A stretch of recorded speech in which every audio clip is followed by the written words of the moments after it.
So we want to start with the story of us. So we all got here somehow. For Ashleigh and I, it's crazy to think about the ways that our journeys have intersected. And for me personally, I couldn't be more grateful for God allowing our paths to cross because I feel like I met a kindred spirit who was able to join me in a journey that has exceeded my wildest imagination.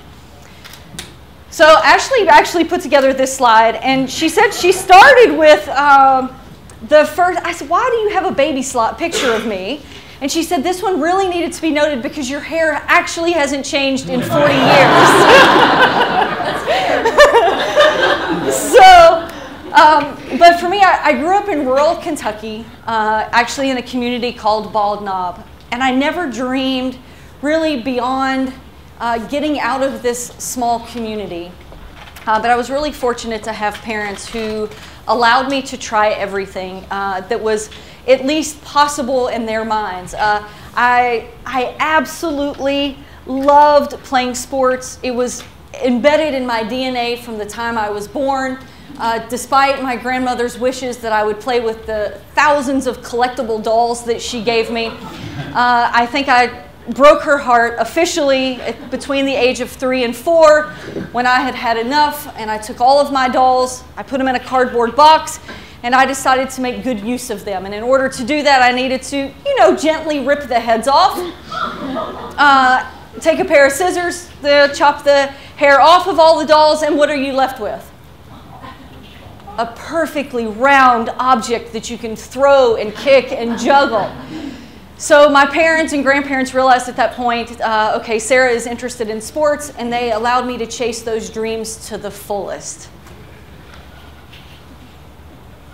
And I also grew up in a super small town. I can remember when we were, I think I was in 11th grade, we got our first stoplight. It was an extremely big deal. And in my town, not a lot of people went to college. I was the first person from my immediate or extended family to go to college, and it really, in so many ways, opened the world to me because I was able to follow my passion in basketball, and I was able to achieve a basketball scholarship. I was able to attend college, which was something that I never really thought possible, and something that made my parents very proud. But then, like Forrest Gump, I just kept running. And then I just was like, okay, I got a bachelor's, so now I'll get a master's, and maybe I'll just get a Ph.D. And so, what did I learn along the way? Well, I learned one, that I'm so thankful that I met Sarah, because meeting Sarah provided me opportunities that I would have never imagined for myself. And one of those opportunities was to pursue a Ph.D. And when I remember when we finished with my master's degree, and I thought about a Ph.D., I thought, okay, first of all, I don't really know what that means.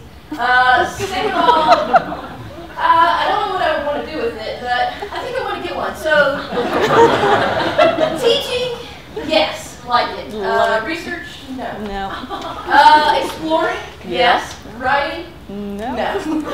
So, it really, but through the process, through the PhD process, I came to realize how important research really is, and how all of those things sort of connect. The teaching, the research, the service, it was all informing, all of it, and it really made the whole journey complete. And while I was studying, and while I was reading, and while I was learning, I felt like I was on a personal discovery process. I was learning so much about myself, so much about the field, new theories, ways to understand life, ways to understand culture, and it really gave me a new language to express myself. And most importantly, probably for me, it gave me a platform, a way to share the incredible stories of the women that we have worked with in a variety of countries and contexts. So I realized quickly into the PhD process that your first test is are you smart enough to figure out what it takes to actually get a PhD? Do you have the GPA and the GRE that you need to get a BS or an MS or an MA or a PhD? Or maybe you need to, then after you apply for the PhD, you're looking at an IRB, and is it MLA or is it APA format? And then you got to run some statistics, maybe an SPSS, but I don't know what SPSS is, so I'm going to go to OIT, OMG, RIP, and so we're doing the CIA. So this is the first step, right? So once I figured out what all those words meant, then I was like, all right, I think I And then we started talking to each other in this really strange language. Like, I was like, yo, Ashley, you know, today in class I learned about hegemony. That's not how you say that. Yeah, it took me 4 years to learn that it's hegemony, right? Anybody know what I'm talking about? Yeah, I still call it hegemony. Works for me. You call it that because you don't know how to contextualize it. You know what I'm saying? Yeah, well, first you need to identify what your positionality is regarding that. Yeah, but I already told you my epistemological stance. Yeah, but I wasn't asking about your epistemological stance. I wanted to know your ontological stance. And all I got to say, why you marginalizing me? Oh gosh, I don't know if I can go on. So for us, it was really about this whole new world.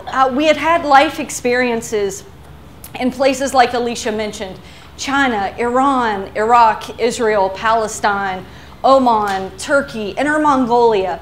And so many of these doors had been opened to us because of sport and because of education.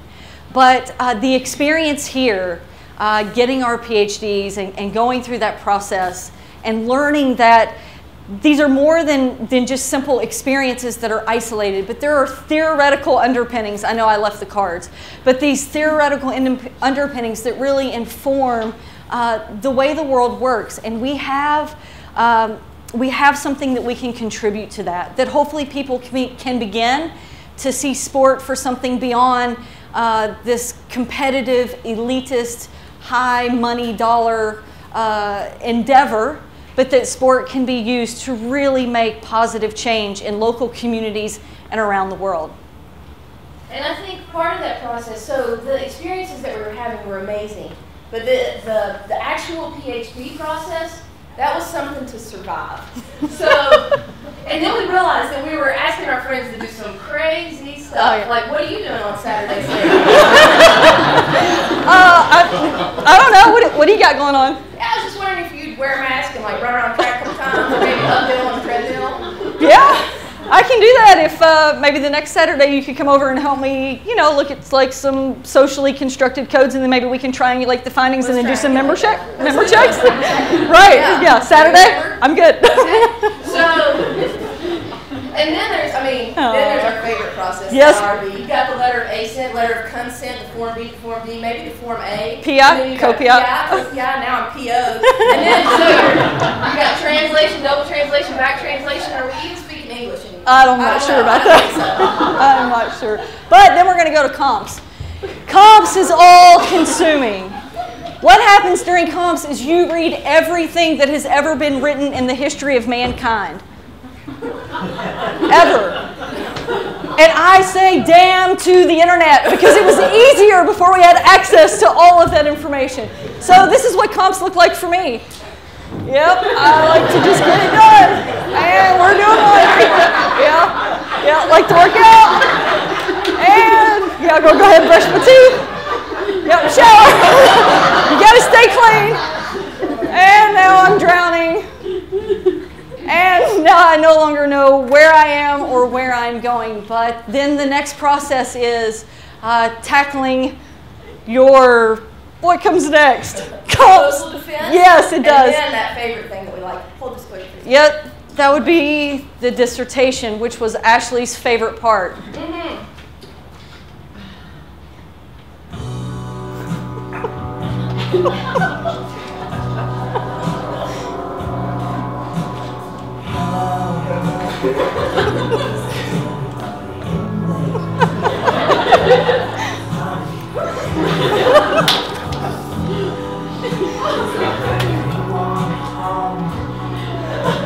Okay, so that's how I felt about the dissertation process. Really isolating. I felt really alone. My personal hygiene just went straight down the tubes. People were like, "Why are you always wearing sweatpants? Why have you not showered in days?" I've got to write. I've got things to do. And you know, you really, during that time, you really need a support group. Maybe, no, support group, wrong word. You might be driven to a support group at that point, but you need a support group. You know, for me, I kept getting questions from my family, because, you know, no one in my family had ever gone to college, so my mom would call and say things like, "Ashley, are you finished with your book report yet?" You know, I'd be like, "Yeah, in 6th grade when I graduated language arts. Yes, that's when I finished my book report." So, you know, just to understand, nobody really understands what you're going through. You just really, you need friends and you need an outlet and you need something to look forward to. So we began to really try to figure out, what does a PhD really mean? And these were some of the things that we really, truly began to believe about what it meant to get a PhD. So the first one was permanent head damage. Ashley? Yeah, piled higher and deeper. Yep, probably headed for divorce. Or a drink. Yeah, please hire desperate. Parents have doubts. Professors have doubts. This is how I'm dying. Yes, but what is the purpose of it all? And I think that for anyone going through this, whether it's at the master's level or the PhD level, or even as professors or administrators or staff, you know, we go through times that are really challenging. And I think that we constantly need to bring ourselves back to, what is the purpose? Finding our purpose, being able to reflect on that, to be able to articulate that and to revisit it often enough to stay encouraged as to why you do what you do. And so for Ashley and I, we realized that being grounded in why are we doing this? And for us, ultimately, at the end of the day, it wasn't about a piece of paper. It wasn't about something where people could call you doctor, because that seems really weird to us. Still, yes. But it's about finding a purpose. And so during the 4 years that we were doing our doctoral, our coursework and the comps and all of that, it was during that time that we began to think about the 20 years of practitioner experience that we had through our nonprofit organization, Sport for Peace, and using sports to promote peace and cross-cultural understanding and healing between people and nations. How do we use that with what we're learning on the academic side from a teaching perspective, a research perspective? And what if, just what if, those two things could come together and we could launch a center that would be housed at UT, in our college, in our department, that would give students an opportunity to learn about the things that we just sort of figured out on our own and created on our own. And so that idea for us was the Center for Sport, Peace, and Society. And I remember distinctly, it was after a research seminar, we had talked about some opportunities in China. I went back to my office, I jotted down this vision for having a center here that would create opportunities for students and faculty to begin to use sport differently, whether that be locally or globally. And we sort of filed that away with Dr. Thompson and Dr. DeCensi and Dr. Peccolo and Dean Ryder, and then sort of continued on our path. But it was about identifying what that purpose was and what is this all really about that keeps us motivated. And I should say, Ashley alluded earlier to Forrest Gump. Has everybody seen the movie Forrest Gump? And do you remember that he ends up in a lot of situations that he should not be in? So for example, he's standing with Mao Zedong, you know, in China at the parliament. Ashley and I, when we reflect on our experiences in our life, we have a file that we call the Forrest Gump Effect file. And these are the things that we have done in our lives that we think, how did that really happen? How did that door really open? One of those was starting women's fast-pitch softball in Iran and taking an American team, the first American team, to hold friendly competitions or any sport competitions for women since the Islamic Revolution in 1979. So that is one example of purpose and finding your dream and not letting go of it and really pursuing your passion. I think another example is being the first organization to open a girls' basketball academy in Iraq that happened about 3 years after the 2003 invasion. So 2006, this is an opportunity for the girls of Iraq to experience healing and empowerment through a girls' basketball academy. And the other was holding the first all-girls sports camp to promote peace between Israeli and Palestinian girls. And thanks to Coach Pat Summit sending basketballs to help us do that camp, we are incredibly grateful for Coach Summit and for the women's athletics department here at UT. And of course, again, with Coach Summit, bringing the first international delegation to Pat Summit's basketball camps. We brought an Iraqi girls basketball team here in 2009 to share the camp experience with each other, to share it with 700 other campers here from the U.S. And just what an amazing outpouring of love from Coach Summit's staff, and then also from everyone that was involved. Dr. Peckel, I remember such heavy involvement and just so much organization from her part, and just the love that they felt and the messages that they took home forever changed them. We just went in October to Iraq, and we visited with the families, and so now it's, you know, it's 3 years later, and what the families had to say. My daughter changed as a result of this camp. Her perspective on life, she was confident. She pursued school because Coach Pat told her to, and just the things that she felt about herself. And the world opened up to her because of this experience. And so that was really rewarding for us to be able to talk to the families. Within the center's really first month of existence, we were awarded the $1.2 million cooperative agreement with the U.S. Department of State for an international program to empower women and girls around the world. And so far, I think we've worked with women and girls from about 27 countries just in the 9 months that we've been involved already. One of my personal favorites, shaking hands with the Hills. So, a lot of people don't call it the Hills. That's just, you know, code for insiders. But yeah. So anyway, when we did shake hands, I can remember she said to us, well, I was starstruck a little bit, but she said to us, thank you so much for the difference that you're making in the lives of girls and women around the world. And I'll never forget that message, and her legacy and the opportunity to meet such a powerful woman who has really lived out this idea of doing something that matters. And I think ultimately, the things that I've learned and reflected on from this whole experience is, one, growing up as a little girl shooting hoops in the driveway with my dad, I never thought that this would ever be possible. And I think that, you know, meeting Sarah was part of it. But then there were so many other things that fell into place, and I think, you know, pursuing the things that are in front of you, pursuing the opportunities that are here wholeheartedly, even when you're tired, even when you don't have energy to do that, seeking out those opportunities and taking advantage of the amazing resources we have here at UT. I mean, just on this campus alone, the expertise, the experience, the opportunities, the travel, the research, I mean, all of it is right here just for the taking. And, you know, one example, I mean, I never thought that as a little girl, I idolized Pat Summit. I thought for sure I was going to be a lady ball, but then, you know, I realized it wasn't really that good. So, so anyway, I did play college basketball, but not here, and I never thought that my life would intersect meaningfully with Pat Summit, my hero, through an Iraqi girls basketball team in 2009. I never dreamed that. I'm from West Virginia. People don't do that. I mean, not from my town.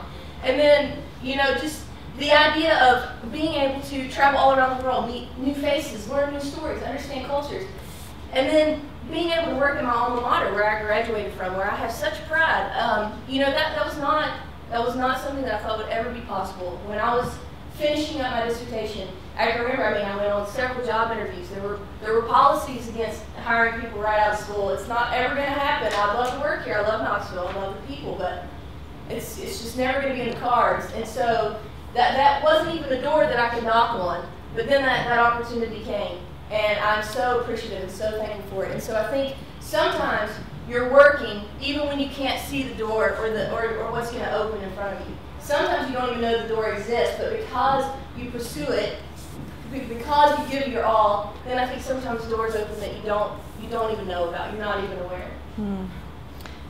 So for us, I think in thinking about how do these opportunities come about, and it really has to do with deciding and revisiting that question, what is the purpose? What is the purpose for you and what you want to do? And then once you've identified what your purpose is, how do you build your brand around that?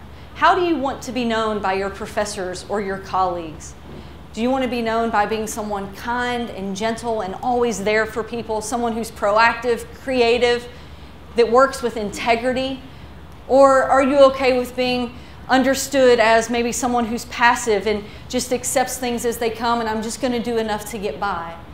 And so for us, I think we benefited from being able to challenge one another as to what is our brand and what do we want to build. If our dream is to build the Center for Sport, Peace, and Society, the country's first and only center at a university dedicated to sport for development and peace, who are we? And who do we represent? And how do we, when people say, yeah, the work that Sarah and Ashleigh are doing and the people that are working with her at UT, what are the things that come to their mind? And so we challenge you with that to think in terms of when someone thinks of your name or your organization, what characteristics are they thinking of? And what control do you have to build that? And it takes a lot of work, a lot of dedication. You have to be very intentional about every single decision you make. And when you feel beat down, just know that in the end, when you revisit your purpose, it's all worth it, and it is all truly, truly possible. So I think if we can leave you all with one message today, it is do something that matters. That at the end of the day, it's not about the diploma, it's not about the piece of paper, it's not about the degree. It is about taking advantage of every opportunity you have. Every day, there is a yes or a no. Today I can build my brand, I can improve my skill set, I can encourage someone.